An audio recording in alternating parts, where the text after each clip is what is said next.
Salut à tous et bienvenue dans ce premier vlog de Octogone. Alors on le fait le jour 2 alors qu'on est déjà là depuis une journée, mais c'est parce que ça a été intense. Ça a été intense, on a fait plein de choses, vu plein de choses et pas du tout pris le temps de faire l'introduction. Donc on vous fait plus un report de la journée 1 en plus de l'introduction de la journée 2, comme ça c'est plus fluide. Parce qu'effectivement on est arrivé directement à la convention hier. C'est ça, on est arrivé directement à la convention. On a été voir du côté de la zone Actual Play où on va être aujourd'hui si on avait besoin de nous. Et puis après, on s'est un petit peu égayé partout, notamment pour aller voir une conférence sur le narrative design. Et après, nous, on a enchaîné sur une petite partie avec Momo. On s'est bien amusé, mais on ne vous en dit pas plus parce que je pense qu'on vous en reparlera demain matin. Et donc pendant qu'ils étaient en partie, moi j'en ai profité pour aller faire un tour un petit peu, dire bonjour aux copains. Donc j'ai retrouvé Volsung de 26 Plus Cool, j'ai retrouvé les gens du courant alternatif aussi qui ont un stand ici. J'ai même déjà craqué pour des jeux, donc ça je vous le dirai aussi plus tard. Mais est-ce que je suis vraiment le seul à avoir craqué pour des jeux ? Vous n'êtes peut-être pas le seul à avoir craqué pour des jeux, mais effectivement on va pas se faire un walk of shame genre chaque jour, parce que ça va être compliqué, donc on fera un haul le dernier jour. On le fera tout à la fin. On le fera tout à la fin, on le fera en une fois, on tirera le pansement d'un coup pour qu'on ait honte, mais une bonne fois pour toutes. Comme une grande bande de cire froide. Voilà. Sinon, qui c'est qu'on a vu ? On a vu aussi Xavier. On a vu Steve. On a vu Steve, l'auteur de The Night Stalker. Qu'est-ce qu'on a vu d'autre ? On a croisé beaucoup de monde en fait pendant cette première journée, c'était vraiment plaisant. On a croisé Fibre Tigre, bisous à toi Doc. Et en fait, on a aussi beaucoup repéré qui étaient les intervenants de cette année. Le placement a un petit peu changé, les intervenants ont un peu changé, même si elles étaient très récurrentes, notamment pour les futurs craquages et les futures interviews qu'on fera sur la session. On a vu les gens de Chantindalos.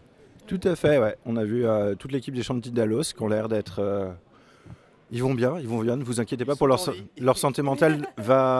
Ils vont bien, il faut savoir. Bah oui, effectivement. Et puis nous là, on a vu les personnes qui gèrent la forge, puisque nous on va avoir un petit rôle à jouer aujourd'hui en tant que jury sur le concours de la forge, sur les prototypes de jeux de rôle. Donc on a hâte parce qu'on a la remise des prix tout à l'heure, donc on n'en peut plus d'annoncer le gagnant et de féliciter les autres parce que franchement les propositions étaient très très cool. Mais on vous en dira plus aussi plus tard. Parce que vous savez que chat aime bien avoir droit de vie ou de mort sur les gens, effectivement. Sinon, on a été dire bonjour aussi au Design by Acritarch, où il y avait quand même aussi pas mal de copains là-bas. Il y avait autre chose aussi. On a fait... moi j'ai été voir le début de l'Actual Play mené par Linkus avec Lucien Mienne de la Bonne Auberge sur du Monster of the Week parce que ça reste quand même un de mes jeux de cœur, donc voilà, ça faisait plaisir. Et pour le coup j'ai trouvé que c'était intéressant puisqu'ils avaient décidé de placer le scénario au plein milieu de la convention Octogone avec notamment Lucien Mienne qui faisait un ordinaire bénévole d'Octogone et c'était plutôt fun comme concept. Du coup ce matin, là dans 10 minutes, on a une partie de Wonder Home qui est un jeu sans MJ, sans lancer de dés, sur lequel je learn depuis un moment et donc moi je suis très très curieux de tester ça. Aucune idée de si ça annonce une sortie VF ou pas, mais on vous fera le débrief plus tard. Toi tu joues un peu aujourd'hui ? Moi je vais essayer de m'incruster à une table mais c'est pas sûr parce que la table était complète, mais comme c'est une table qui est à 9h le samedi matin, je me dis qu'avec un peu de chance il y a peut-être quelqu'un qui va rester coincé ou qui aura une pote de réveil, donc j'essaierai d'aller piquer une place sur une table de Fate pour enfin jouer et prendre un peu en main le système. Et puis après, le reste de la journée va se concentrer sur la zone AP. Nous, on y est sur 2 heures cet après-midi, en début d'après-midi. Je sais qu'à la JDR Academy, vous y êtes ce matin aussi. Ouais, tout à fait. On y est de 11h à 13h, si j'ai bien retenu les horaires. Ouais. Il me semble parce qu'on enchaîne derrière. Ouais, okay. Et puis ensuite, du coup, de 16h30 à 17h30, on va pouvoir faire la petite remise des prix de la forge. Donc ça, c'est super. Et puis après, le soir, je pense qu'on va laisser place aux échanges avec les copains, aux rencontres, un petit verre. Une bonne convention. La poutine. Ou pas. Il y a une sombre histoire de poutine, vous l'apprendrez, je pense, plus tard. Probablement. Et surtout, on ne jouera pas à Dune à partir de 2h du mat. Non. C'est pas au programme cette année. Non. C'est pas au programme. On est trop vieux pour ces conneries. Voilà, sinon. Donc, du coup, on vous chauffe la place, on vous fait votre première partie, et puis, ok. Ok, pas de souci. Et on prend le relais. Merci. Ouais. Un plaisir, écoutez, voilà, on est bien obligé. Hein. C'est le jury quand même de la Forge. Un mot de la fin, Momo ? Mo. Un mot de la fin, Chat ? Chat. Ok. Café, parce que j'y vais. Allez.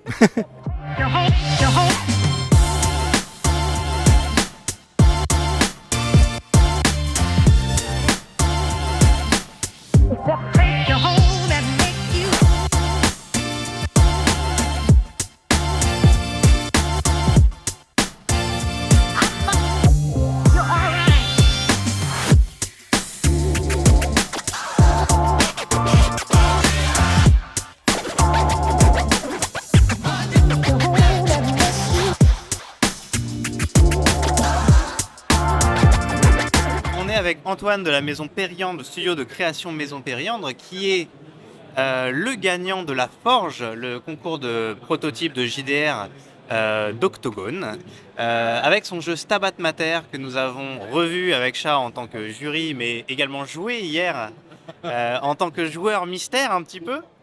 Un petit peu. On te retrouve maintenant pour un petit interview. Déjà, est-ce que tu peux te présenter, nous dire qui tu es, quel est ton numéro de sécurité sociale et les 3 derniers chiffres de ta carte bleue. Non, qui tu es et d'où tu viens en termes de personne et en termes de rôliste, et nous présenter un petit peu ton jeu. Je m'appelle Antoine, je suis rôliste depuis très longtemps, très longtemps. J'ai appris à parler anglais avec Donjons et Dragons. Donc quoi, apprenez l'anglais pour pouvoir jouer à des jeux de rôle. C'était très utile. Après, j'étais nul en anglais parce qu'ils ne comprenaient pas Bastard Sword et Chainmail Armor, mais moi, je savais ce que ça voulait dire et c'était vraiment bien. Donc j'ai commencé dans les imaginaires comme ça. Et puis j'ai eu la chance de rencontrer des grands qui ont bien voulu d'un petit à leur table et qui m'ont montré que le jeu de rôle pouvait être des lancers de dés, mais aussi plein d'autres choses, notamment l'incarnation. Et là, j'ai mis le doigt dans quelque chose d'absolument extraordinaire et j'en suis jamais vraiment totalement redescendu. Donc j'ai commencé les GN et les jeux de rôle avec le moins de systèmes possible, comme Hurlement, Maléfice, des choses comme ça à partir de mes 18 ans. Et c'est devenu une véritable passion de pouvoir vivre 1000 expériences en restant assis à la table à côté d'autres personnes qui regardent dans la même direction. Et voilà, c'est devenu un truc génial. Tu es compositeur. Oui. C'est ton métier. Oui. Tu gagnes ta croûte comme ça. Des fois. Des fois. Comment ça influe ton approche du jeu de rôle et ton approche de la création ? Il y a beaucoup de similitudes en fait, parce que dans une musique, tu commences à un point A, tu t'arrêtes à un point B, il y a un déroulé, il y a un développement dans le temps. Dans la création d'un imaginaire, c'est pareil, tu ne peux pas immédiatement te mettre une peinture en face de la tête. Il y a un temps d'analyse où tu t'investis personnellement à pénétrer à l'intérieur mentalement pour pouvoir isoler les différents éléments et tu construis quelque chose. De la même manière que tu construis une histoire avec du développement, avec ce qui arrive à ton personnage et tout ça. Dans un jeu de rôle, que ce soit sur un scénario, un one-shot, une campagne, un pré-tiré, on est toujours à peu près sur la même mécanique. Et la mécanique de la musique, c'est également des plages de respiration. On dit plus de choses par les silences que par les notes qui sont dites. Et cette modulation-là, tu peux l'appliquer également au jeu de rôle et la musicalité dans le langage, le style, l'approche, fait que tu peux jouer de plein de manières différentes un même setting, plus ou moins horrifique, plus ou moins pulp, plus ou moins rigolo, et en fonction des tables, ça donne toujours des choses assez intéressantes. Donc du coup, tu viens aujourd'hui avec ton jeu Stabat Mater, qui est un jeu qui, nous, au jury, nous a beaucoup plu par sa proposition d'univers, qui est super cohérente, qui nous fait... Alors, moi j'ai l'habitude de dire qu'on crée jamais de zéro, donc on va pas dire que c'est le jeu... le plus original, pas le plus original, mais qui est 100% novateur, mais je dis vraiment ça dans la bonne tournure de phrase, c'est que ça cite des influences qui sont hyper intéressantes, qui personnellement m'ont rappelé plein de trucs que j'adore. du Berserk un petit peu, mais vraiment pas que, hein, j'y pense comme ça. Mais il y a plein d'influences que je trouve hyper intéressantes et du coup tu as envie de raconter des histoires. Je vais pas spoiler, est-ce que tu peux nous parler un peu du jeu et peut-être un petit peu comment t'en es venu à imaginer cet univers? Bah, déjà pour les influences, moi j'aime bien en fait les œuvres qui m'amènent à m'interroger ou à me questionner. Et si tu prends un créateur YouTube comme Alt236, c'est lui qui m'a initié à des choses comme l'horreur architecturale, Blame de Tsutomu Nihei. J'ai relu Blame il y a pas longtemps et ça reste un chef-d'œuvre. Voilà. Lisez Blame. Lisez Blame, c'est un chef-d'œuvre absolument invraisemblable. Mais les émotions que ça me provoque sont des choses que j'ai voulu essayer de retranscrire en jeu de rôle avec beaucoup de difficultés parce qu'on n'a pas beaucoup de références dans ce domaine-là. Et par ailleurs, en tant que joueur et en tant que maître de jeu, on développe avec le temps aussi des affinités, des choses qu'on aime, des choses que l'on aime moins. Et il y avait peut-être un petit peu du bris à essayer de se dire, j'aimerais bien créer le jeu de rôle auquel j'aurais toujours voulu jouer. Et moi, j'aime pas trop les jets de dés. C'est un truc. Quand il y a des jeux avec des jets de dés, je joue avec, mais j'aime pas m'incarner dans un projet de personnage, d'action, etc. Et de pouvoir éventuellement me faire invalider par un mauvais jet de dés qui va me faire retomber le soufflet. Personnellement, ça m'amuse beaucoup moins que d'avoir un espèce de surplomb, un peu de contrôle sur les actions d'un personnage avec d'autres joueurs qui font la même chose. Et donc l'idée d'un système sans dés, mais qui ne soit pas un non-système, au contraire, c'est un système très réaliste, qui peut être ultra simulationniste, mais qui est plutôt qui force les joueurs à se poser les bonnes questions en fait, et qui les rétribue quand ils le font en plus. C'est devenu un système qui m'a vachement plu. Après, d'autres influences sont venues se mélanger là-dedans, musicales aussi beaucoup, et l'idée de cet univers est venue parce que j'aime bien les univers à la David Lynch ou à la Cronenberg, qui sont un peu plus malins que ce qu'ils présentent en premier abord, et j'adore les jeux à secret. Mais je n'aime pas quand tous les secrets, on te dit paye le DLC et tu auras un secret en plus qui va se présenter. Donc à la base, j'avais déjà prévu que tous les secrets seraient livrés dès le premier livre des révélations, dès le lancement du jeu. Donc au cas où il m'arrive quelque chose, ou bien que l'éditeur il lui arrive un truc, tu vois, que les maîtres de jeu qui ont décidé de prendre Stabat Mater puissent continuer à écrire leur campagne, en sachant exactement ce qui va se passer par la suite, année 1 jusqu'à année 10. De manière à éviter le truc atroce qu'on déteste tous, qui est tu fais ta campagne, c'est génial, et puis il y a un supplément officiel qui sort qui invalide tout le canon de ce que tu as créé. Alors ça c'est très frustrant. Donc je voulais pas que ça s'arrête. Le syndrome Highlander 2 où on t'a inventé des trucs que t'avais pas envie de savoir. Exactement, c'est ça.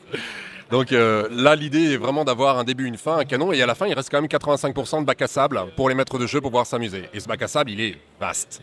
C'est un univers qui est régionalisé, il y a 22 grands pôles dedans, avec des PNJ, des climats, des tonalités, des ambiances. Tout se tient, enfin, du moins j'espère, c'est vraiment le travail que j'ai essayé de faire là-dessus, c'est de créer une très grande cohérence là-dessus. Et cet univers qui ressemble au départ à un univers grimdark, à secret, alors il n'y a pas d'elfes, il n'y a pas de dragons, il n'y a pas de gobelins, on est dans un monde cependant médiéval, féodal, très complexe, avec des ruines qui sont encore habitées, avec des mystères dont on ne parle pas trop, beaucoup de superstitions, une religion qui est un petit peu difficile, mais qui structure pour autant la société. Et au milieu de tout ça, il y a des anomalies, et les joueurs qui vont essayer de sauver ces anomalies-là, parce qu'ils font partie d'une société secrète qui s'appelle le Stabat Mater. Et le Stabat Mater, c'est le nom qu'on donne chez nous à la Vierge Marie, mais il n'y a pas du tout d'iconographie catholique dans ce monde-là. Et il y a une raison à ça. Et il y a plein de raisons à tous ces trucs-là. Et quand on commence à les découvrir, bah, t'en as fait l'expérience hier en partie. J'ai bien aimé la tête que vous avez fait, c'était à peu près... Attends, quelle caméra? Celle-là ou celle-là? Il a fait... Oh bah merde alors. Voilà. Vraie imitation de moi-même hier soir. Ouais, belle incarnation rôliste. Effectivement, c'est un jeu, c'est un jeu qui est très complet. On sent toutes ces influences et toutes ces possibilités. Voilà, de ces récits à mystère, de pouvoir dévoiler des choses, de lever le voile sur une réalité qu'on pense acquise et qui ne l'est pas.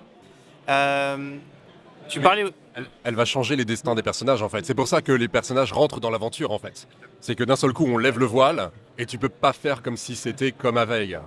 Ça change.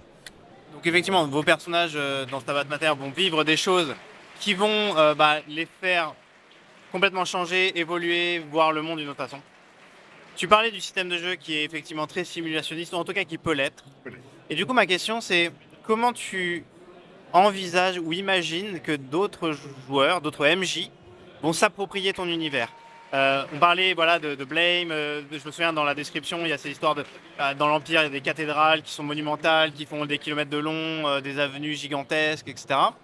On sent que tu as une vision extrêmement précise ou extrêmement incarnée de ce que tu veux faire de cet univers, comment tu appréhendes que d'autres personnes vont faire quelque chose qui est potentiellement très différent, alors avec l'inspiration que tu as initiée, mais potentiellement très différente.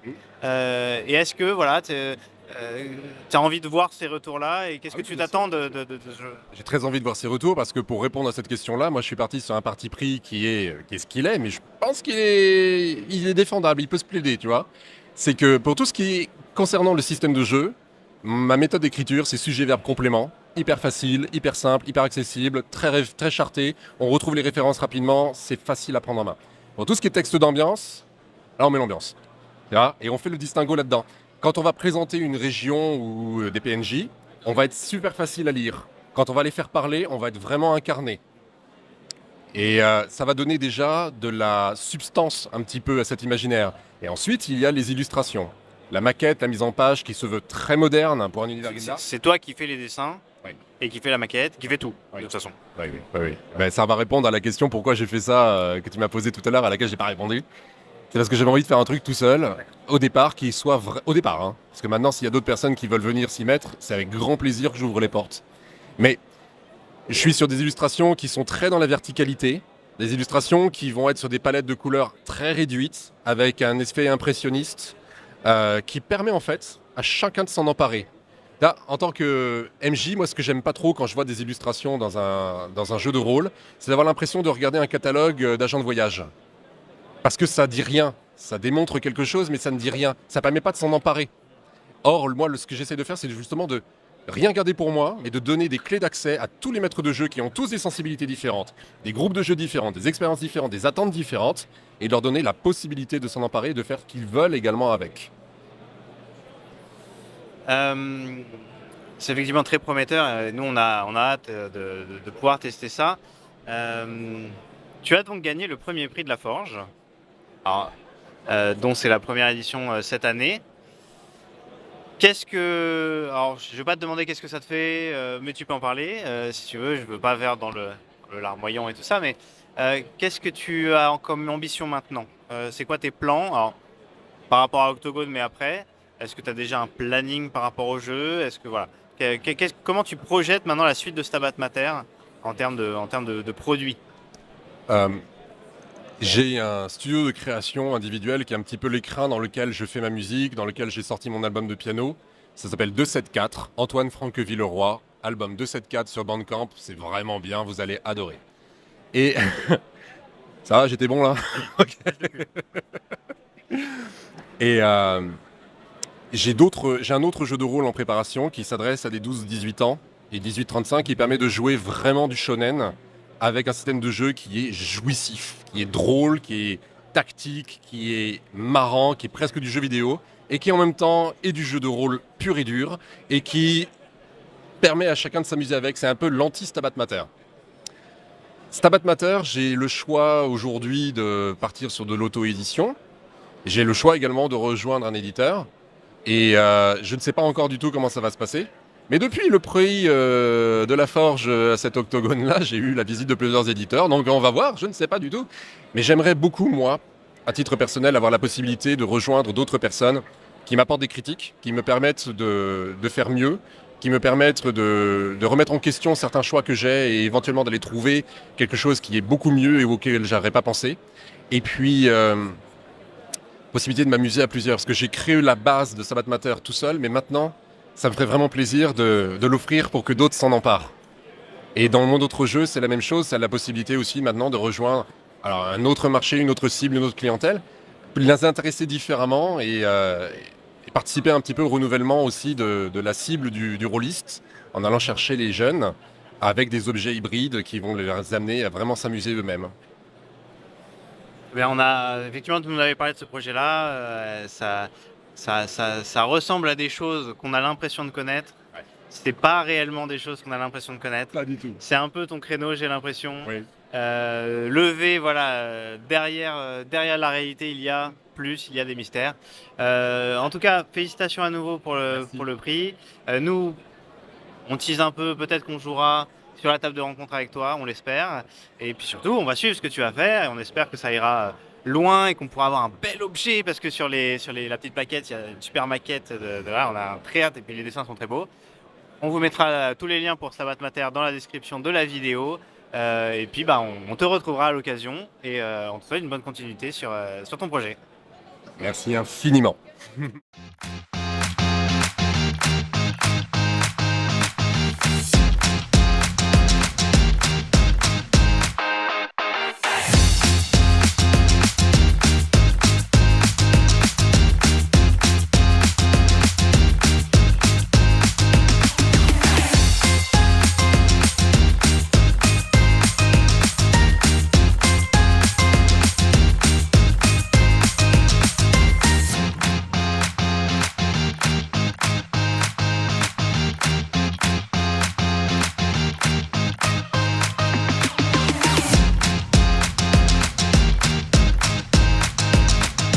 Bienvenue sur ce débrief, le 3e jour du jour 2 d'Octogone. Vous avez suivi? Moi pas.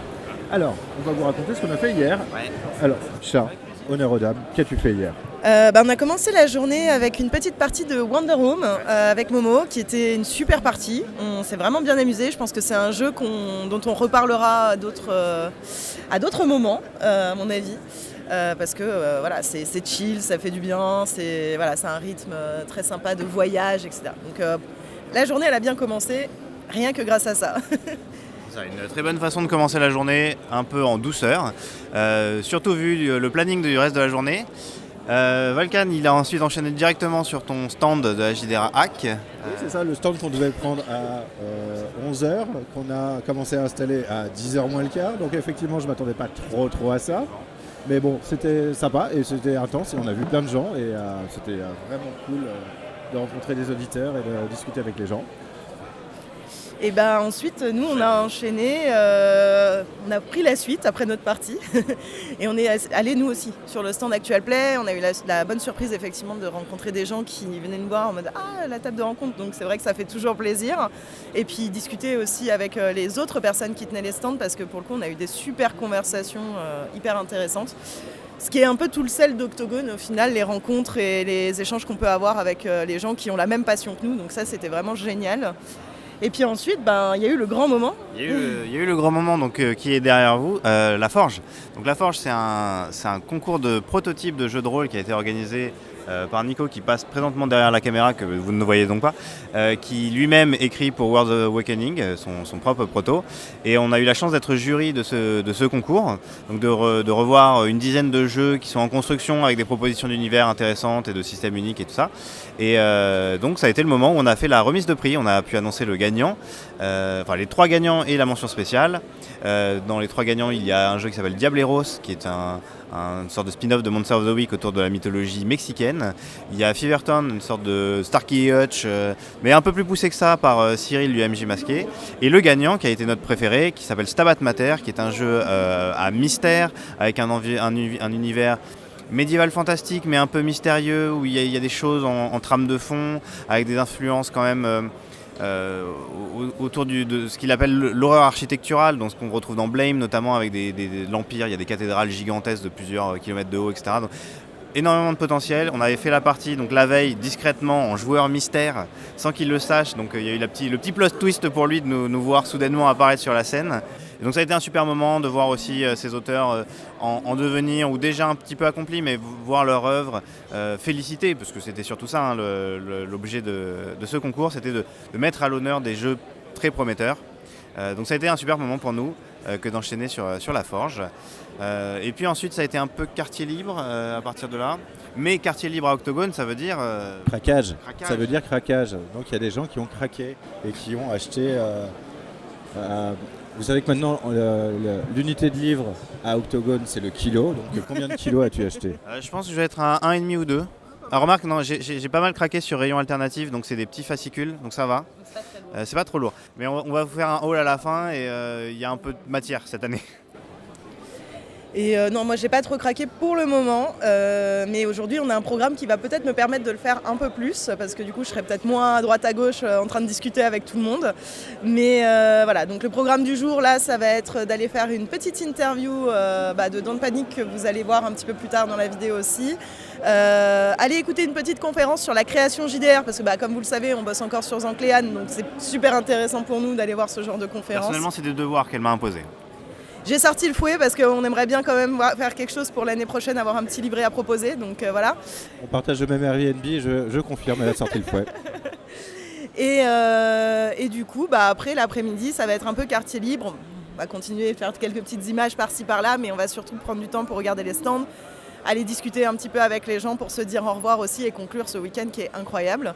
Des rayons alternatifs aussi. Oui, pardon, exactement. Il y a une interview aussi du rayon alternatif. Donc on a 2 interviews aujourd'hui à faire, en plus du reste. Donc ça va être une bonne journée encore bien sympathique. Et ton programme ? Mon programme, c'est vous suivre sur la conférence, tenir le stand de la JDR Academy avec les petits collègues et ensuite aller dire bonjour un petit peu à tous les copains qu'on a déjà vus vendredi, samedi, mais on continue parce que c'est Octogone, donc on commence une discussion, on est interrompu parce qu'on voit machin, on voit truc, on va chercher un sandwich, un café et au final on se recroise 2 heures après et on reprend là où on s'était arrêté dans la discussion. C'est ça qui est intéressant et c'est ça qui est sympa à faire, donc voilà. Moi, je suis content d'avoir un rythme un peu plus cool aujourd'hui, tout en ayant l'opportunité de rencontrer des gens. Ça va être super. Et il y a probablement un Il n'est pas au courant. Ah. Pardon, il va y avoir quelques surprises. Non, et puis il y a quand même une petite dernière ligne droite de craquage qui sont prévues pour aujourd'hui. Le poids va peut-être augmenter. Le poids va peut-être augmenter, effectivement. Donc, hâte de faire ça. Parce que Chat n'a pas commencé son shopping. Chat a attendu jusqu'au dernier moment. J'ai acheté un livre. C'est quand les murs parlent. Ah oui, d'accord, oui. Voilà, un petit JDR solo, un peu Pourquoi je suis étonné horrifique. Pourquoi je suis étonné ? Mais sinon, en dehors de ça, j'ai pas encore fait de craquage. Donc effectivement, j'aimerais bien faire un petit tour du côté de chez Frimaïla Rollist, voir s'il y a des petits goodies que je pourrais acheter. Voilà, des on petits avait trucs bien comme ça. entendu je n'ai pas encore dans ta phrase, ne t'inquiète pas, Chat, on était au courant. Non, mais c'est cool. Franchement, c'est aussi ça Octogone, hein. C'est craquer pour les jeux, les voir en vrai, pouvoir les tenir dans les mains et se faire une idée aussi du produit, parce que de temps en temps, et notamment avec le fait que le jeu de rôle c'est de plus en plus en financement participatif, je trouve que c'est quand même extrêmement difficile de se projeter dans certains produits. Et Octogone, c'est quand même ça qui est intéressant, c'est de pouvoir voir en vrai et discuter avec les auteurs et prendre le temps. Ouais, c'est parti pour cette nouvelle journée.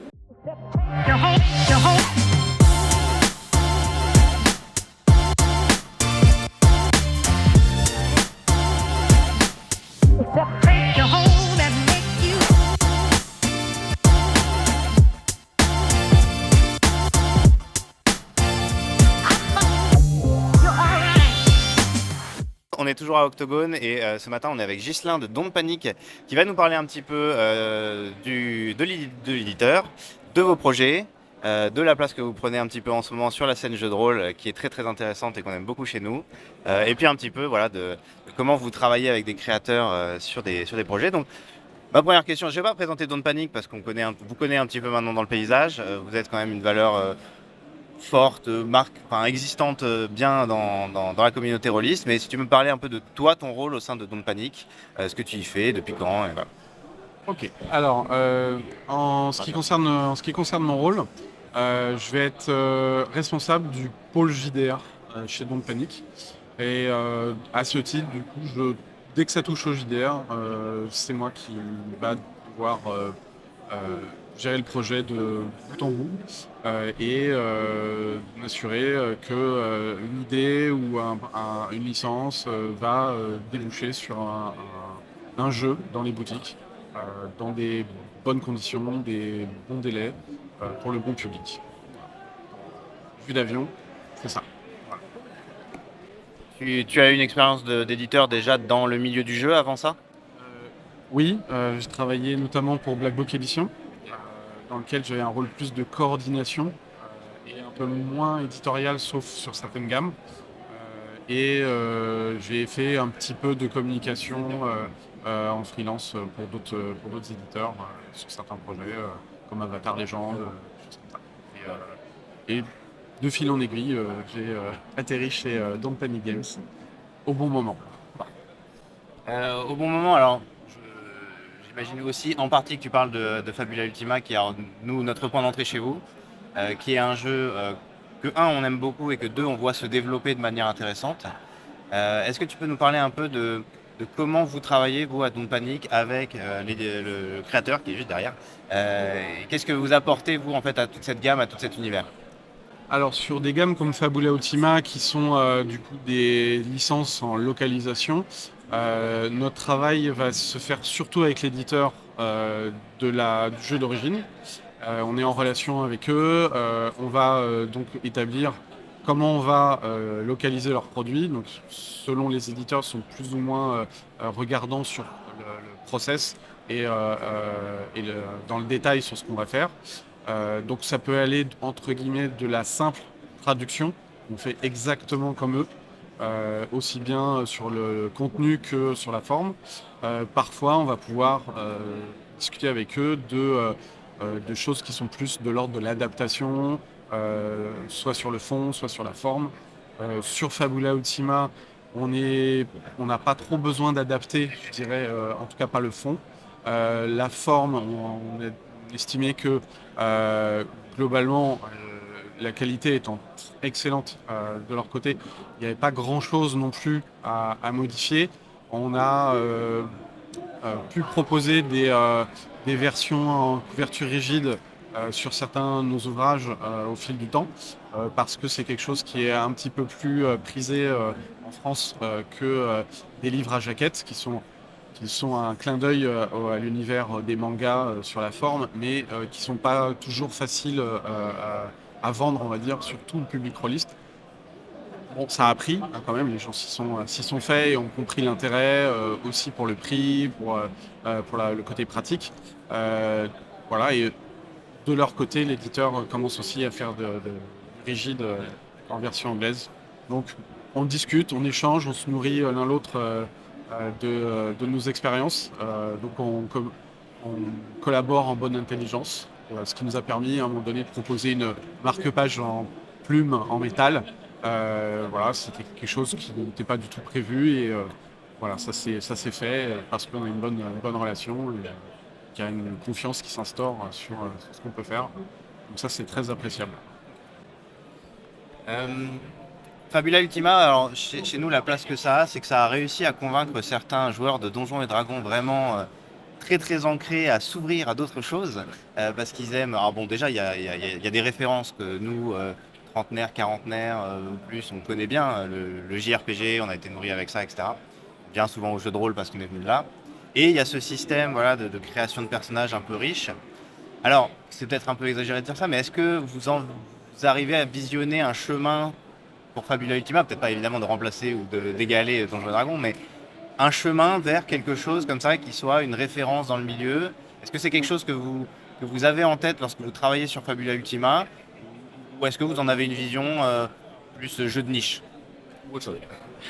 On est entre deux, c'est-à-dire que dès le départ du projet, en fait, c'est-à-dire que quand Cédric, mon patron, a vu le jeu dans un salon en Italie à Lucca, il a eu tout de suite le déclic, il s'est dit il faut absolument qu'on fasse ça. Il s'est pas trompé, il fallait absolument le faire. Et le fait est que c'est un jeu qui a une bonne idée par page minimum, qui est un très bon jeu de fantasy en général. Et donc je comprends tout à fait que des joueurs de Donjons et Dragons puissent à un moment donné être séduits aussi par Fabula Ultima, parce qu'ils vont retrouver des choses qui leur font plaisir dans Donjons et Dragons et des choses qui leur plaisaient peut-être moins dans Donjons et Dragons et qui vont mieux leur convenir dans Fabula Ultima. Ça permet de renouveler un petit peu l'expérience effectivement de la fantasy classique. Au-delà de l'aspect JRPG. Je trouve que c'est aussi la force de ce jeu de rôle. Et donc nous, on voit bien depuis que le jeu est en boutique, la traînée de poudre du bouche à oreille sur ce jeu. Voilà, l'enchaînement des prix en France, ailleurs. On voit en ce moment un Kickstarter en anglais qui est en train d'exploser. Puisqu'on est sur largement plus que le million voilà, ils sont encore loin du compte en termes de délai. Donc, jusqu'où vont-ils aller? On ne sait pas et je ne sais pas j'ai l'impression qu'ils ne savent pas non plus. Voilà, donc c'est quelque chose qui ouvre des perspectives. Après, ce qui est bien aussi, c'est qu'on a un créateur derrière ce jeu qui a des valeurs fortes, qui tient à l'intégrité de son jeu, qui ne tient pas à faire des rééditions, des choses dans tous les sens, etc. Et qui estime qu'il fonctionne par phase de jeu, de création de jeu. Et donc là, avec le 3e Atlas qui va sortir l'année prochaine en français, il a fait une première étape dans le jeu. Elle est bouclée, donc on a 4 livres de base, 3 atlas qui se suffisent à eux-mêmes. C'est pas vraiment la peine de revenir vraiment dessus et on va plutôt bâtir dessus pour proposer éventuellement des alternatives, éventuellement des nouvelles directions, mais toujours en s'appuyant sur la base. L'idée, c'est pas que les gens se disent on repart sur une nouvelle édition, mais voilà, il y a aussi l'aspect des illustrations, c'est un tour pour lui, et donc il a peur de ne pas pouvoir retravailler avec les mêmes illustrateurs pour refaire un livre de base. Il ne veut pas jeter ce qu'il a fait, il en est fier. Il y a des choses qu'il aime moins dedans avec le recul, avec l'expérience, mais c'est pas grave, on va bâtir dessus d'autres choses. Mais voilà, il y a cette réflexion toujours et ce recul sur sa création et une réflexion sur l'impact de sa création sur son public qui est quelque chose d'assez enrichissant. Donc sa présence ici à Octogone était l'occasion aussi de beaucoup discuter avec lui sur ce genre d'aspect. Et voilà, c'était une belle rencontre et ça nous donne encore plus, je dirais, d'amour pour ce jeu. Et on pense que ce jeu va aller encore très loin. L'objectif, c'est pas de dire ça va remplacer ou quoi que ce soit. Pour nous, on préfère dire c'est en plus et que ça puisse amener aussi plus de monde à notre loisir, des gens différents, d'horizons différents, de générations différentes, et peut-être aussi de mettre des générations différentes autour de la table. C'est un peu ça aussi le but du jeu de rôle.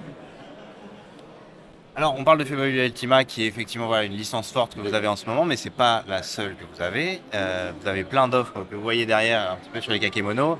Vous avez sorti Cowboy Bebop il y a pas longtemps, je crois. Torgal, que je vois ici. Vous êtes en plein financement participatif de Ghost in the Shell, je crois, où vous avez annoncé Ghost in the Shell. Je sais qu'il y a d'autres projets qui doivent arriver, dont on ne parlera pas encore. La petite question un peu pour finir, c'est à quel point l'univers manga est important pour vous, puisque là on parle de licences orientées autour du manga, même Fabula Ultima on est quand même pas mal imprégné. Moi Wilder Fist, ça me rappelle beaucoup certains mangas que j'ai lus aussi. Donc est-ce que c'est quelque chose qui est important pour vous, ou c'est juste un peu des clins d'œil que vous aimez bien mettre quel est l'impact du manga sur votre ligne éditoriale? Alors, le manga et l'animé font partie de l'ADN de Don't Panic Games, notamment de Cédric Littardi, puisque Cédric Littardi est la personne qui a amené l'animé en vidéo en France via Kazé. C'est le créateur de Kazé. Donc, c'est quelqu'un qui est très lié au Japon. Et donc, d'entrée de jeu, pour lui, une des missions qui s'est fixée dans le jeu de rôle, c'est d'apporter l'animé dans le milieu du jeu de rôle en France.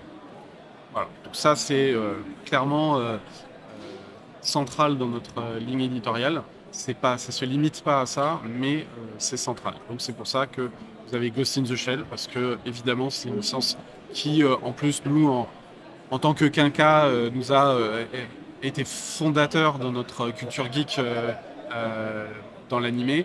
Et donc on va pas s'arrêter là, évidemment. Il y a d'autres choses qui arrivent très vite. Juste donc le Ghost in the Shell, c'est en financement le mois prochain, le 4 novembre, en anglais, français, italien. Et pour ce qui est de Torgal, ce sera en janvier, en précommande participative. Et on communiquera bientôt sur le comment, etc. Donc ça, c'est une localisation. Donc nos traducteurs travaillent d'arrache-pied sur ce projet. Donc ça, c'est une autre inspi, c'est voilà. Et la culture de la BD, la culture de l'imaginaire en général, c'est quelque chose qui... on est tous des geeks dans la boîte. Donc voilà, on peut amener au jeu de rôle une culture geek de plus, on y va. Merci pour cette interview. On espère que Ghost in the Shell sera une belle réussite pour vous, que la gamme Fabula Ultima va continuer à prendre l'essor qu'elle prend. On lance une campagne d'ailleurs, une mini-campagne sur Fabula Ultima ce mois-ci. Donc voilà. C'est un jeu qu'on aime beaucoup. Donc à nouveau, félicitations pour cette belle gamme que vous développez depuis le début. Merci pour cette interview et puis on vous souhaite une très bonne fin d'Octogone. Merci. Et à bientôt. À bientôt.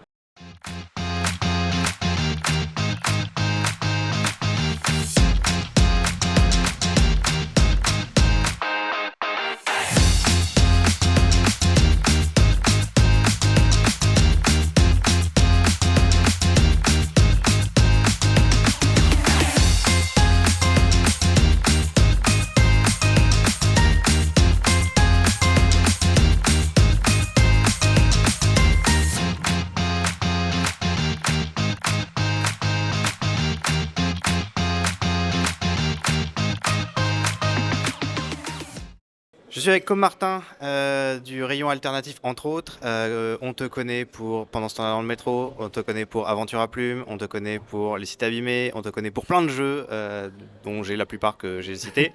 Comment ça va déjà? Eh ben, ça va très bien. Écoute, là, on est vers la fin de la convention et ça s'est super bien passé. On est content. On a rencontré plein de gens sympas, donc c'est cool. Avant de parler un peu du rayon alternatif, est-ce que tu peux nous dire un peu, alors toi personnellement, depuis quand tu fais du jeu de rôle, comment tu es venu au jeu de rôle et à la création aussi? Qu'est-ce qui t'inspire? Alors, ça fait beaucoup de questions, mais voilà, un peu ce qui te passe par la tête quand on t'évoque jeu de rôle et création de jeu de rôle. Yes. Bah, ça fait assez longtemps que je fais du jeu de rôle, depuis vraiment que je suis ado. Et en fait, je me suis mis à la création par les jeux en une page. Donc, c'est un auteur britannique qui s'appelle Grant Howitt, qui a commencé à faire ça. C'est mon ami Melville qui me l'avait fait découvrir. Et en fait, je m'étais rendu compte que du coup, créer des jeux, c'était pas si... Enfin, si, c'est compliqué, mais c'était moins une tâche insurmontable que je pensais. Et donc, tout naturellement, ça m'a mené vers le côté indé, avec cet aspect de, en fait, on n'a pas besoin d'un bouquin de 400 pages hyper long, etc., pour transmettre quelque chose. Parfois, une idée très spécifique, très précise, en peu de pages, avec un petit format, c'est tout aussi efficace, quoi. Et voilà. Je suis content que t'en parles parce que je suis connu un peu dans la communauté, la table de rencontre, pour adorer absolument Grant Howitt, avoir tous ces jeux et notamment tester ces one page que je trouve vraiment cool parce qu'il y a toujours en fait une idée initiale qui est assez bête mais très bien exploitée. Et on est en train de bosser sur notre propre jeu aussi et il y a toujours ce côté. Est-ce que tu penses que la contrainte de thème notamment, mais pas forcément que, est un bon vecteur pour la création justement? Alors 1000 fois oui, à tel point qu'avec d'autres auteurs et autrices, notamment du rayon alternatif, on a fondé Loujepo, qui est donc l'ouvroir de jeux potentiels comme Loulipo, quoi. Et la contrainte, c'est de ouf, que ce soit la contrainte de format, de taille, de une idée, de une mécanique. Tiens, et si j'essaie de faire un jeu avec ça, c'est en tout cas pour moi, c'est vachement plus efficace que de se poser, de se dire ok, comment je vais aborder le truc et tout. Si tu contrains un aspect du truc, ça te force aussi à réfléchir en dehors des clous et aller vers des directions où tu ne serais pas allé au final. Et justement, tu vois, par exemple, Grant Howitt, là, il a fait une jam de création parce qu'il a pour la sortie de son 100e jeu en une page. Et c'est une jam où on doit combiner 2 de ces jeux en une page. Et donc j'en ai tiré 2 au hasard, je dois faire un jeu à partir de ça, et j'adore ça, tu vois, le côté, ok, je sais pas du tout comment je vais faire, mais je vais trouver un moyen que ce soit cool, quoi. Ouais. Finalement, ça rejoint un peu ce qu'on fait déjà en jeu de rôle, à savoir pas trop savoir où on va, essayer de combiner les trucs, tirer aléatoirement dans des tables, et puis créer quelque chose. C'est très cool. Alors, on parle du rayon alternatif depuis tout à l'heure.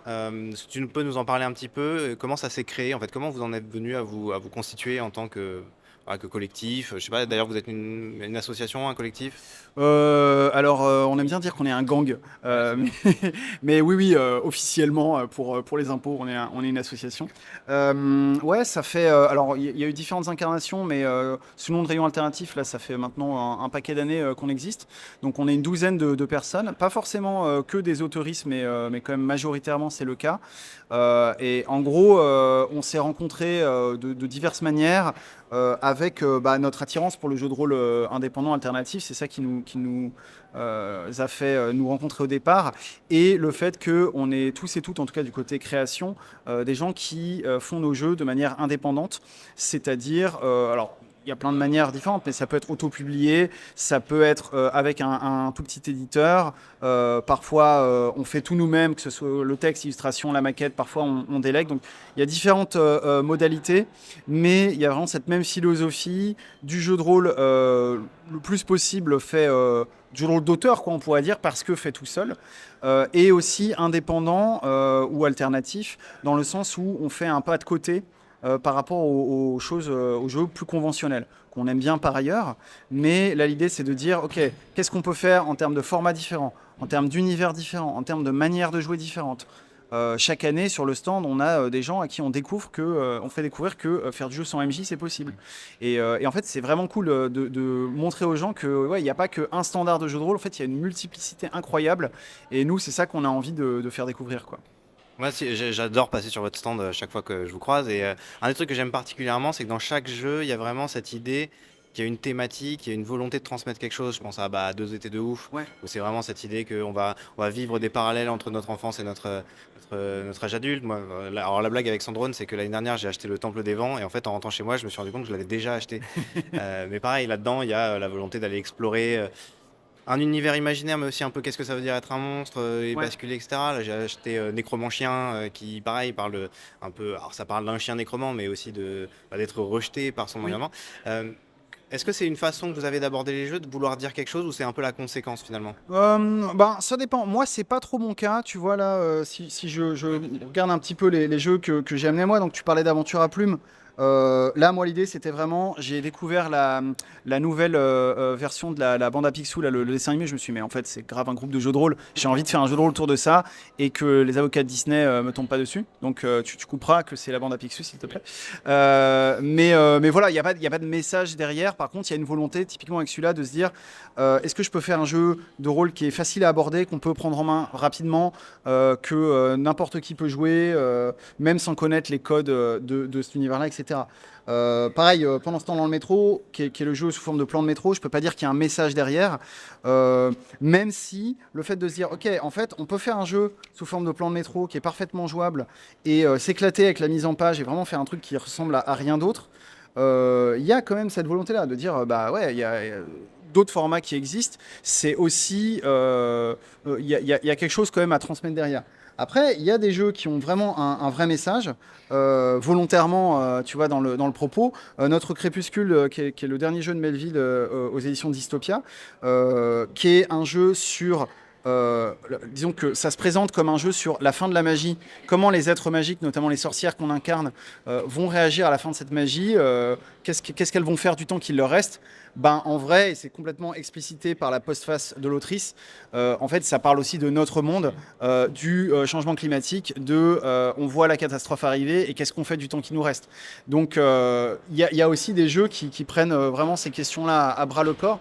Et effectivement, je pense que c'est plus facile avec des jeux alternatifs, notamment parce que, comme tu le disais, il y a cette idée de proposition resserrée qui fait qu'on on va à l'essentiel, c'est ça qu'on veut dire. Et en fait, on ne dit ni plus ni moins, quoi. On prend le nombre de pages, le format qu'il faut pour le faire, et c'est tout. Euh, Rien à voir. Est-ce que vous avez des projets en tant que gang? Parce que effectivement, chaque fois qu'on passe, alors, ce qui est assez cool, c'est que vous connaissez les jeux des gens, des autres, Ouais. globalement. Vous pouvez en parler, et vous en parlez toujours assez bien avec passion. Mais est-ce que vous avez des projets à l'échelle du gang lui-même, des collaborations ou même quelque chose que vous signez le rayon Ouais. alternatif? Alors, un projet collectif, oui, depuis cette année. Et ça, c'est uniquement disponible sur notre stand parce que c'est vrai que sinon, les jeux qu'on a. Alors, pareil, ça dépend des gens, mais parfois, ils sont disponibles en ligne, parfois en boutique. Donc, on peut quand même parfois les récupérer ailleurs, même si sur le stand, c'est toujours le plus simple. On a créé une pochette du collectif. Là, il n'y en a plus, on les a tous vendus. En fait, il y avait deux volontés à cette pochette. Donc, c'est une pochette dans laquelle il y a 5 jeux. Qui sont en une page recto verso, quoi, par 5 personnes différentes pour 5 euros. Et c'est à la fois des membres du collectif et puis des gens qui gravitent autour de nous, parce qu'on ne concentre pas encore toute la rôlisterie indé francophone, même si on essaye très fort. Là, l'idée, c'était d'essayer de faire une espèce de version compacte, tu vois, de la diversité du stand, et aussi de montrer à des gens que, en fait, ça revient à ce qu'on disait tout à l'heure, en fait, vous voyez, là, avec ces 5 jeux, vous avez déjà en une page recto verso de quoi jouer, de quoi faire des super parties, pour un prix pas cher. Donc aussi, c'est vrai que ça, c'est pas mal une volonté de notre part de proposer des jeux qui soient abordables financièrement pour que, tu vois, pour le prix d'un Donjons et Dragons, tu vas avoir 10 jeux de notre stand et tu vas pouvoir découvrir plein de trucs différents. Donc ça, c'est vraiment le projet collectif, c'est la première pochette. Je pense qu'il y en aura d'autres. Elle est vraiment à prix coûtant, donc en fait, tous les sous qu'on fait avec sont réinjectés dans la future numéro 2, quoi.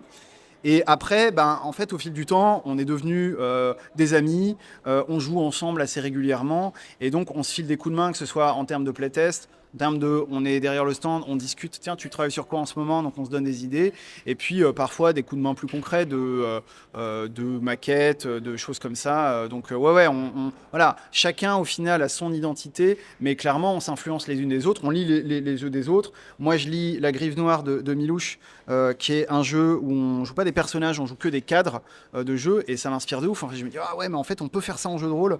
Moi j'avais pas osé, elle l'a fait. Maintenant ça me donne une idée. Justement, j'avais un jeu où je voulais faire ça un peu ça, donc ça marche aussi comme ça, quoi, finalement. Effectivement, ça répond à une question que j'allais te poser en plus, mais donc vous faites pas forcément des choses ensemble en termes d'édition de jeux, Ouais. mais vous entre-alimentez Exactement. effectivement à la base de la création. C'est vrai que c'est intéressant aussi d'être constitué en gang. Et pour finir un petit peu, on revient à toi spécifiquement. Sur quoi tu bosses en ce moment? Qu'est-ce que tu vas proposer dans les prochains temps, ou qu'est-ce que tu viens de sortir éventuellement? Alors, qu'est-ce que je viens de sortir? Alors, en ce moment, je sors énormément, beaucoup trop de jeux. J'ai une page sur itch.io où il y a pas mal de petits jeux qui sont tous gratuits. Et c'est vraiment pour moi une façon de tester plein de trucs, que ce soit en matière de mise en page, de façon de jouer, etc. Donc je déverse là-dedans, et je vais encore en sortir 2 ce mois-ci. Le jeu là sur la Jam de Grand Tour 8 dont je te parlais, par exemple. Après, en sortie plus conséquente, on va dire, souvent moi je fonctionne en financement participatif qui me permet de payer tout ce que je sais pas faire, c'est-à-dire l'impression, la maquette, les illustrations, etc. Et là, typiquement, mon prochain projet, c'est la trilogie du punk, qui sera sur BackerKit en février 2026. Vous pouvez scanner ce QR code sur vos écrans, je ne sais pas si ça marchera. Vous pouvez faire pause. Voilà, exactement. Et donc, c'est 3 petits jeux en format zine ou apparenté, avec vraiment un esprit DIY on fait des jeux petits nous-mêmes, avec un esprit un petit peu plus vénère et peut-être un peu politique aussi.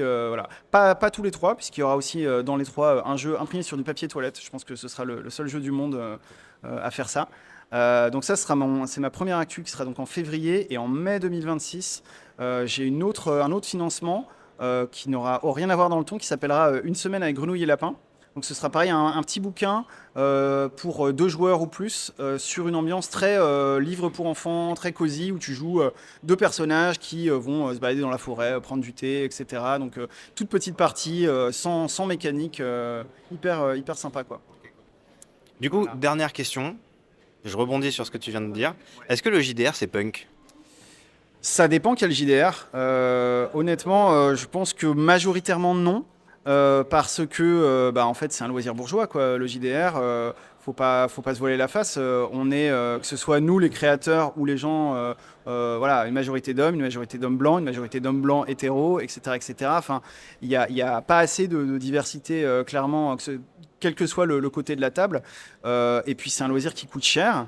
Nous on essaye de montrer un petit peu d'autres facettes, mais globalement ça coûte cher, ce qui est d'ailleurs dommage, parce qu'en réalité moi je crois toujours à cette idée que en fait avec une moitié de feuille et un stylo t'as de quoi jouer pendant je sais pas combien de temps, ça reste vrai.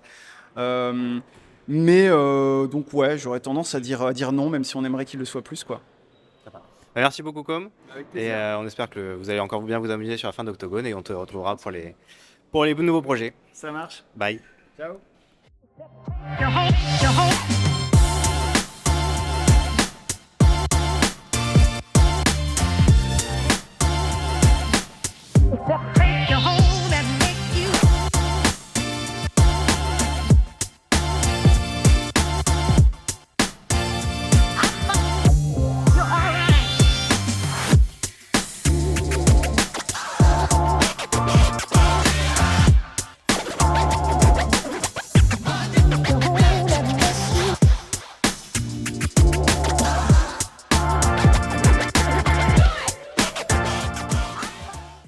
Salut à tous et bienvenue sur ce débrief du jour 3 de la convention Octogone. Pour une fois, on le fait le jour même. On est vraiment sur le jour 3, avec vraiment le début du jour 3. Du coup, un jour 3 vachement intéressant parce que ce matin, on a eu la chance de pouvoir faire l'interview donc, de Don't Panic Game qu'on avait parlé un petit peu sur l'annonce ce matin du vlog. Et puis après, on a été voir une super conférence sur la création de JDR. Donc voilà, pour nous, c'était super intéressant d'y participer, notamment avec notre petit projet avec Momo. Donc c'était bien d'avoir des retours d'expérience d'autres personnes qui traversent un peu les mêmes choses ou qui ont traversé les mêmes choses. Et ensuite, on a fait l'interview du rayon alternatif aussi avec Com, du coup, qui a gentiment bien voulu représenter le collectif et puis nous parler de le gang, pardon. Il a dit que c'était un gang et pas un collectif. Et donc nous parler de son actualité aussi à lui. Donc c'était très très très intéressant. Et puis après, on a dépensé des sous honteusement et continué de papoter honteusement avec plein d'autres gens. Et vous avez eu votre stand à nouveau ce matin? Tout à fait, ouais, on a tenu le stand, on a rencontré pas mal de gens, on a distribué pas mal de jeux aussi en une page d'Horror Academy. Bon, j'avais un peu l'impression de filer des doses de drogue à des drogués en disant un petit jeu de rôle comme ça, mais bon, ça marche bien et puis ça a bien plu, donc ça c'était plus que cool. On s'est pas mal battu aussi avec la cafétéria pour essayer d'avoir un café ce matin, puisque il a fallu y retourner 5 fois et à chaque fois on nous disait ça sera prêt dans 20 minutes. Et à midi on a eu notre café, donc la journée est compliquée, comme vous pouvez le voir. Et puis sinon cet après-midi, moi j'ai été manger. Pour une fois j'ai mangé chaud et j'ai pas mangé un sandwich, et donc ça c'est cool. Et on a pas mal discuté, notamment avec Christophe et avec Robin qui est directeur d'une maison d'édition dans le jeu de rôle. Voilà. Et, comme je suis très très mauvais en nom, j'ai pas retenu, mais je vous le dirai. C'est pas Acritage, non justement, c'est pour ça en fait. Ah, okay. J'ai été feinté. Ouais, c'est quelqu'un du stand d'Acritage qui m'a emmené manger avec quelqu'un d'une autre maison d'édition. Ça a l'air d'être compliqué. Bon, le seul lien c'est qu'ils sont tous belges, mais c'est tout. Voilà. Ouais, et puis la fin de journée, ça a aussi été un peu l'occasion de profiter du festival et de son ambiance, on va dire macro, parce qu'on a beaucoup couru depuis le vendredi, rencontré des gens. Chaque fois que tu marches quelque part, tu dis ah tiens machin, on s'est pas vu depuis environ 1 heure. C'était hyper sympa, mais voilà, en cette fin de journée, on s'est dit pas de party, pas de table, pas de conférence, on se balade, on regarde ce qui se passe, on regarde les nouveautés. Voilà, vous voyez qu'on agite des trucs à nos mains, ça fait partie de ce qui s'est passé. Voilà, on se détend un peu avant de reprendre la route et ça fait super plaisir de voir un petit peu juste l'ambiance du fest. Si quand même, aujourd'hui, il y a eu quand même quelque chose d'assez étrange. À peu près la moitié de la convention et la moitié des exposants de la convention m'ont demandé où était Alceste. Je ne sais pas pourquoi on me l'a demandé à moi, et a priori en fin de journée tout le monde a trouvé Alceste sauf moi. Donc Alceste, si tu vois cette vidéo, je suis désolé, je t'ai raté. On va passer peut-être au craquage du coup. Oui, le moment haul. Le moment haul, notre moment influenceuse. C'est ça. Je commence. Je suis allée chercher chez les fondations de l'imaginaire quand les murs me parlent. Bon, vous connaissez mon goût pour les choses qui font un petit peu peur et qui sont un petit peu voilà. Et en plus c'est du solo. Donc voilà, ça continue dans notre petite lignée JDR solo. Donc c'est un jeu d'horreur en solo. Donc on va avoir des petits frissons qui vont arriver d'ici quelques temps quand je pourrai me lancer dessus.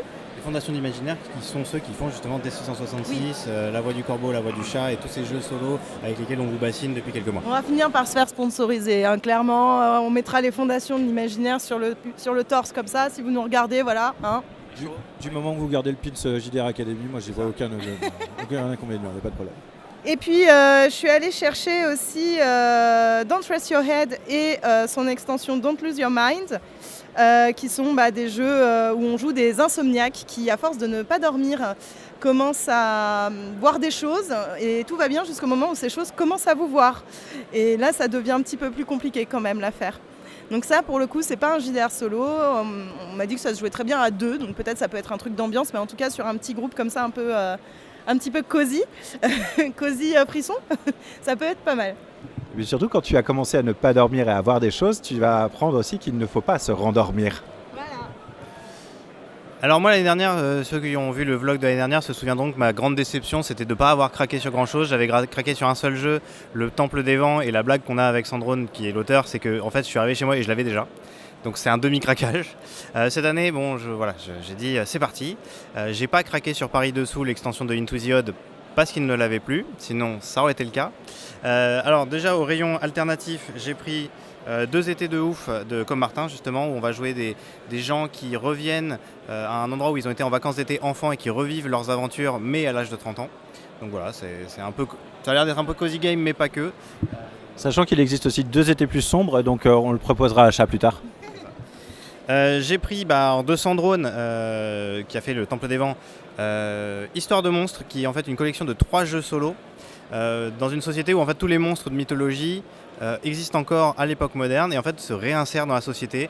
Donc on va pouvoir jouer des gens, des espèces d'assistants sociaux qui vont dans des grottes pour essayer de trouver un vieux monstre qui est là depuis longtemps et de le ramener dans la société, jusqu'au moment où on joue le monstre dans son appart qui doit vivre avec ses voisins, déclarer ses impôts, etc. Ça a l'air super cool, il y a un petit carnet en plus, voilà. Et toujours sur le rayon alternatif, j'ai pris Nécromancien, où on joue un chien qui a le pouvoir de ramener à la vie les morts, et du coup qui est ostracisé par les chiens, forcément, et par les humains qui ont très très peur de lui. Et va falloir jouer ça un petit peu. Donc un jeu avec une approche un peu poétique comme j'aime bien. Ça m'a l'air très rouge ce qui arrive. Alors, on part sur un autre délire, ça c'est quelque chose qui me fait de l'œil depuis hyper longtemps et j'avais raté le financement participatif qu'ils ont fait en fin d'année dernière, parce que j'avais pas eu l'annonce en fait. J'ai pris la gamme entière de Star Marks, qui est donc un jeu où on joue what if l'URSS avait gagné la guerre froide et avait conquis l'espace. Donc pourquoi ne pas emmener le partage des ressources partout dans la galaxie. Alors j'ai eu des super dédicaces, comme vous pouvez le voir, d'une personne qui n'est pas l'illustrateur du bouquin, mais qui me fait des choses absolument grandioses. Voilà, la gamme, c'est très humour second degré, blague potache et compagnie, mais ça va avec le ton du délire. Donc j'ai hâte de le jouer, mais surtout de lire un petit peu les blagues un peu nulles. J'ai pris les dés aussi avec une faucille et un marteau pour offrir à un de mes potes qui a une faucille et un marteau tatoué littéralement sur le bras. Je pense que ça lui plaira. Voilà, on a vu plein de très belles choses aussi. Alors toi, t'as craqué aussi? Alors moi j'ai craqué, mais je les ai pas là puisqu'ils sont rangés dans le sac, puisque je vais pas tarder à prendre le train. J'ai craqué au rayon alternatif aussi sur Bulle, un jeu où on va avoir en plus une roue des émotions pour indiquer l'émotion de la scène et pour pouvoir les jouer. J'ai craqué aussi sur Cozy Hill, qui est une sorte d'Animal Crossing en mode jeu de rôle, donc qui est plutôt aussi assez cosy. Et le dernier craquage, c'est un livre dont vous êtes le héros pour jouer avec des enfants. C'est En quête du dragon. Et voilà, ça a l'air extrêmement bien foutu, aussi bien sur l'histoire que sur la mécanique interne du livre, puisqu'on se retrouve avec des pages découpées qui laissent entrevoir en fait des roues dans lesquelles on va mettre les statuts du personnage et autres. Et ça a l'air d'être assez sympathique.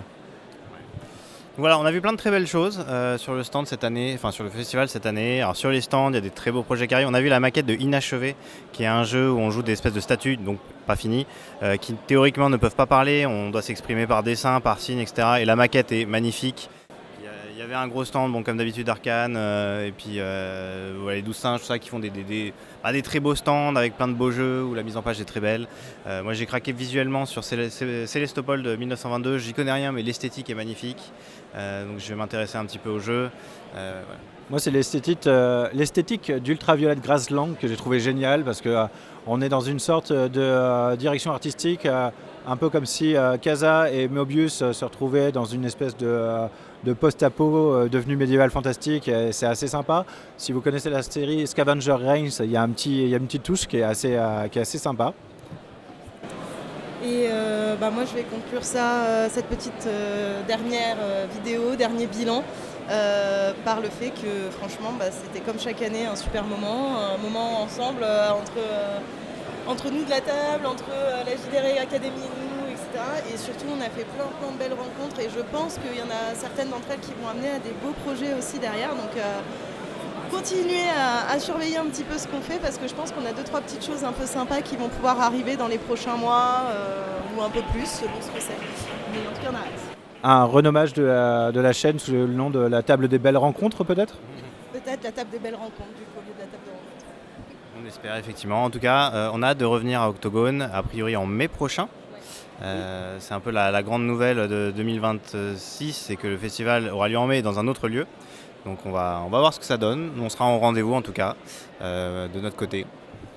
Bah ouais, nous on va essayer aussi, même si effectivement ça va faire court, parce que se retrouver dans un an, dans 6 mois, c'est un peu compliqué, mais on va voir. On va voir. En tout cas, peut-être un mot de la fin? Faites du jeu de rôle. À l'année prochaine. et jouez bien.